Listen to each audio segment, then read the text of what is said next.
Hello, everybody. Aaron Duquette here with U.S. Term Limits in Kentucky, and we're speaking to yet another of our pledge signers running for the House of Representatives here in Kentucky this year. I'd like to introduce to you Shane Baker. You want to say a few things about yourself? Hi, Aaron. Great to join you again today. Good to talk with you. Um, my name is Shane Baker. I'm a lifelong Pulaski County resident. I grew up in a rural part of the county. I live in Somerset now with my wife. We've been married 20 years. She's a school teacher here in Somerset. We have two young sons. I've been calling middle school boys, but now the school year is over, so one of them's headed to high school in the fall. But we're blessed with a wonderful family and a great community here. I was in small business for 21 years, so I come from a business background. I served in student ministry for nearly 2 decades as well along that time. Last 4 years, I was worked in state government, serving communities across southeast Kentucky. Very good, very good. And so, for those watching, Shane has very willingly signed the U.S. Term Limits Pledge, supporting our resolution in the state legislatures to allow the states to come together to draft an amendment to the Constitution for term limits on Congress.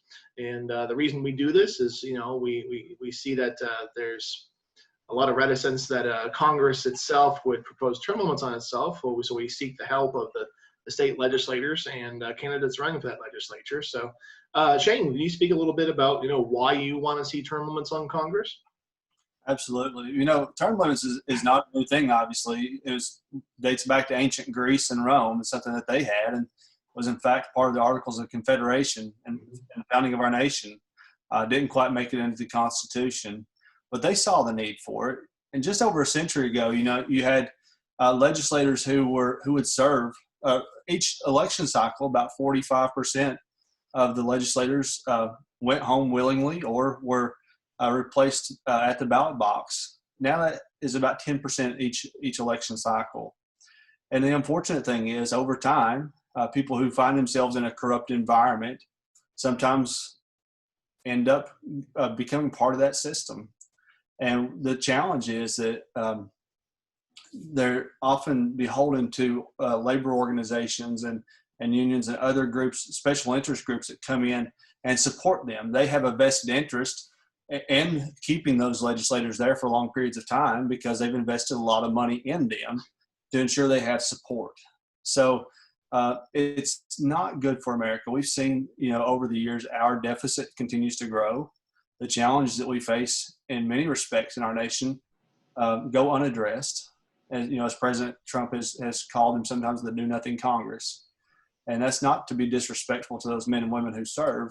It's simply the fact that they become more about oftentimes running for office, making sure that they are reelected rather than serving the people they've been sent there to serve. Yeah, I think it's important to mention, this movement for an amendment for term limits on Congress is not aimed at any individuals, right? Yes. It's not aimed at any particular person in Congress. Everyone has their favorite in Congress, and they're probably more of their least favorite that they'd like to see out of Congress. It's a systemic issue, right? Yeah. We have, without term limits, we have a seniority system base of making a dent in Congress and leadership.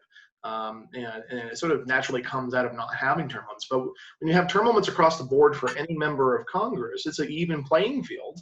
And so states like Kentucky, have much more of a seat, to defend for itself at the federal level, from being sort of dominated by long-term politicians in other states. And so this really is about kind of changing the nature of the game to get more motivated candidates in there. So that's kind of an interesting thing that you bring that up. It's really not about any particular individual. If you want that, you can turn on the news any given night. You can talk about that, and we do, right? But this is really, it's beyond that. It transcends the partisan lines. It transcends it being an issue about this or that person. It's really about what's healthy for the country.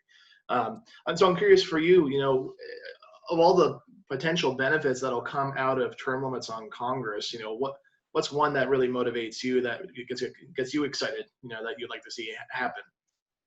Well, coming from a business background, it's all about results. And, there are many things that need to be addressed. Obviously, one of those issues is something that we've been saddled with in recent years, and not to be partisan or political about it, but the Affordable Care Act has been something that has been a real hindrance to businesses. It's been a hindrance to individuals and to families. It's been a hindrance to local governments. The cost of healthcare has gone up under the Affordable Care Act, and it's something that needs to be dealt with. In fact, it's something that was promised to be dealt with if we could ever regain full control of the Congress and the White House, and we did that, and yet nothing has been done. And so that's one of the things. I think you can expect better outcomes because people know that they go there for a finite period of time. They realize that I'm here. I have a small window to go and serve and to make a difference. And they go there ready and willing to do that job. And they're less concerned about spending time trying to ensure that they can maintain the office rather than just doing the job they were elected to do. Yeah, no doubt. I think folks kind of feel like, the politicians that stay there in DC become less and less responsive to them the longer that they're there. And they literally are hundreds, if not thousands of miles away from the people back home for a long time of the year. It's not a part-time legislature. It is a full-time job to go to Congress. And so they have to be there full-time whenever they're in session. And it's a lot that they're doing there, and it's its own little culture. And people are forgotten back home. State legislators, right? You all are, you live next door to your constituents, right. And you have your own jobs. You're still working while you're serving the legislature. So there's way more direct accountability there. There's consequently more turnover at the state legislatures. In Congress, though, it's a different beast. They have just a hedge of protection around them. Yes. And so that's what we need, right? Is more responsiveness to what the people want. That's right. That's right. Good. Well, 82% of American voters say that they want term limits on Congress, and it's 84% here in Kentucky. I always kind of say it. I think Kentuckians are 2% more commonsensical than the average voter in America. So that's a good thing. It's an encouraging thing. Yes.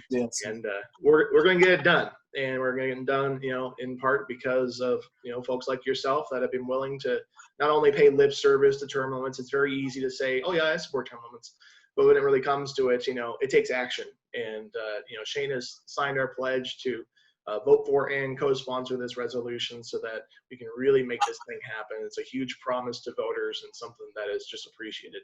So thank you very much. And thank you so much for the time you spending some time with us today. I appreciate that. I appreciate the opportunity that you put forth. It's important to do. It's important to make sure that we leave a better nation for our kids and our grandkids. And having young sons, I think it's important that we do that. And so I appreciate what you guys are doing, allowing me to be a part of it. Couldn't agree more. Thank you so much, Shane. I appreciate you. Thank you, Aaron. Have a great day. You too. All right. Take care.